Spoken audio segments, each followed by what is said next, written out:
నాకు ఒక్క MP seat ఇవ్వండి, నేను విశాఖ ఉక్కుని ప్రైవేటీకరణ కాకుండా నేను అడ్డుకుంటాను అని పవన్ కళ్యాణ్ ఊగిపోతూ ఆవేశంగా ప్రజలకి ఉద్వేగంగా చెప్పాడు. మరి ఈరోజు 100కి 100 స్ట్రైక్ రేట్ ఇచ్చారు ప్రజలు. మరి ఒక్క సందర్భం కూడా లేదు దాని మీద పోరాటం చేసేది, కానీ దాని మీద ఉద్యమాలు చేస్తున్న సందర్భంలో ఆయన నుంచేటువంటి సార్ అదే సార్ చెప్తున్నాను. ప్రశ్నించడానికి నేను పార్టీ పెట్టాను అన్నారు కదా, నకిలీ మద్యమం జరుగుతుంటే ప్రశ్నిస్తున్నారా ఆయన? అలా నా అన్నను అమ్మనిస్తే ప్రశ్నించారా?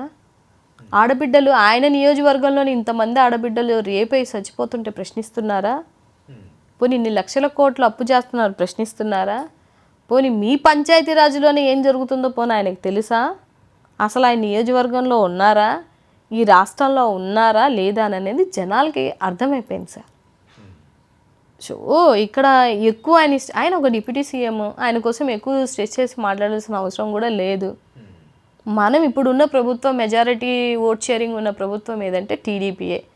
టీడీపీని ప్రశ్నించాలి, టీడీపీనే ప్రశ్నించాలి. సీఎం మన చంద్రబాబు నాయుడు గారు, ఆయన్నే క్వశ్చన్ చేయాలి.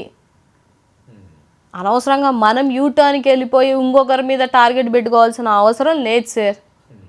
మన టార్గెట్ మనది 40%, వాళ్ళది ఇప్పుడు ఎంత 45 43 వచ్చింది వాళ్ళకి, మొత్తం కలుపుకొని వాళ్ళు మన టార్గెట్.